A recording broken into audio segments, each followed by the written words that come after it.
Basically, it all started in 1968 with the original car, the 69 Mickey Thompson car. My dad and Danny and Guy set 295 national and international records with 3 different Mustangs in 1968. And it was part of Ford's campaign to introduce the 1969 Mustang. So car has a lot of historic value. Brent ended up buying that car from Danny Thompson for his museum. Brent has a large collection. Now that Brent Hike has it, it's really good because it lives in a museum where people can actually see it. Brent's a old school guy. He came across Mickey Thompson's car that Danny owned. Told me about it after he got it. At the time I was working with Ford Racing and stuff on tour, and Ford had just developed their FR 500C road race car, which is a turnkey race car you buy out of the catalog.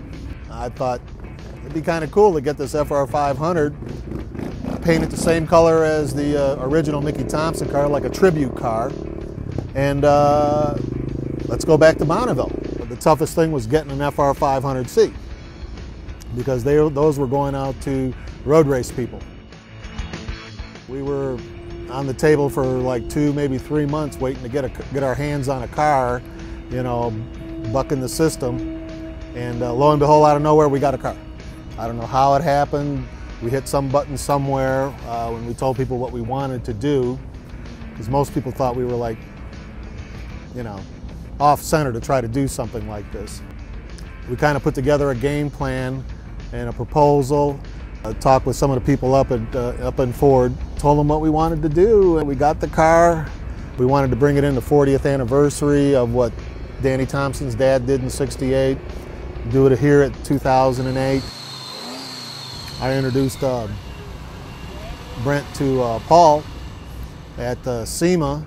Said this is our go-to engine guy to build a mod motor to put in there. We decided we wanted to put a 5.4 GT500 Shelby basic engine in the thing because the car comes standard with a 302. We figured we'd have to have horsepower. That's when we created a nightmare for the engine builder and the tech guys, because we decided we wanted to go E-85. We were able to get Danny to drive this car. There was no problem. You know, he's a race car driver. Oh, you got something for me to drive? He'll drive it. Stock wheelbase, you know, it's not all chop top or nothing like anything out here. In fact, I think we're the only person out here with mufflers. I think we did it in a 1.5 years time, which it's pretty hard to put a program together. And this outfit lacks nothing to any crew that I've ever seen.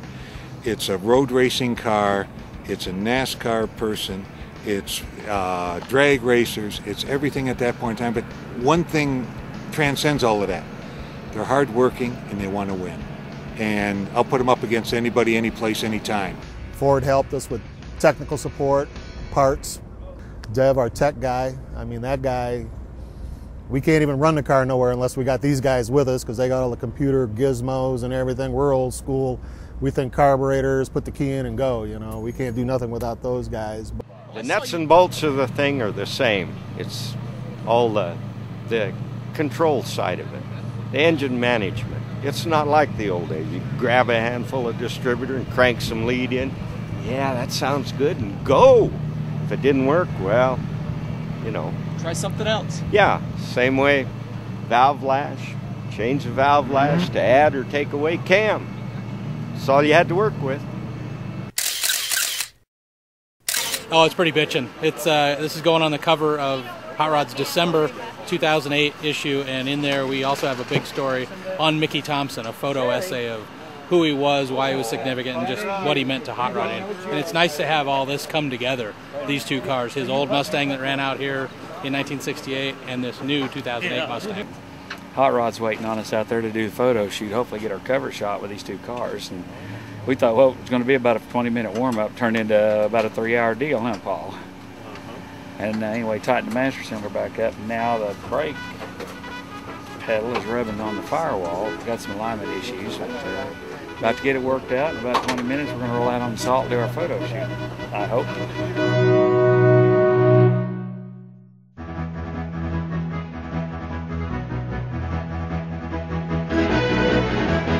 Okay, what we're trying to do here this evening is recreate this cover of Hot Rod magazine from right in this very spot, 1968, with Mickey Thompson and the original Mach 1 Mustang concept prototype cars. And now Brent Heig's doing the same thing with the new Mach 1, and we're going to recreate this cover for the 40th anniversary of the issue of the magazine, as well as the 60th anniversary of Hot Rod magazine this year, and the 60th anniversary of this running of Bonneville. So it's anniversary party time.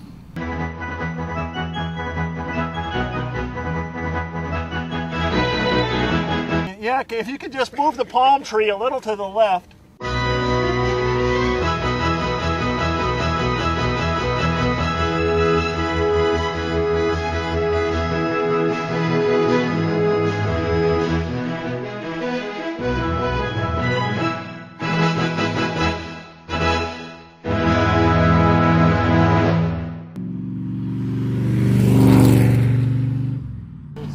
You know, it's not like NASCAR where you have the banks and the surface all the same. The surface changes all the time. You know, we went through a real rough beginning of the week with the salt being wet. Moved the course over, it got a little harder. And Bonneville Salt Flats is it's a different place. A lot of the rules that apply in so many different race organizations and race tracks and different forms of racing don't apply here. And a lot of the same rules or things that you go by are actually backwards. And so you kind of got to readapt and get used to that. And the problem being you can't just come into the pits and make a change and go back out. I mean, by the time you tow from the 7-mile mark back here and get everything ready to go, you know, you're 2-3 hours in between changes, and then you go up and you have a 2 or 3 hour wait up at the top because there's so many cars up here basically doing the same thing.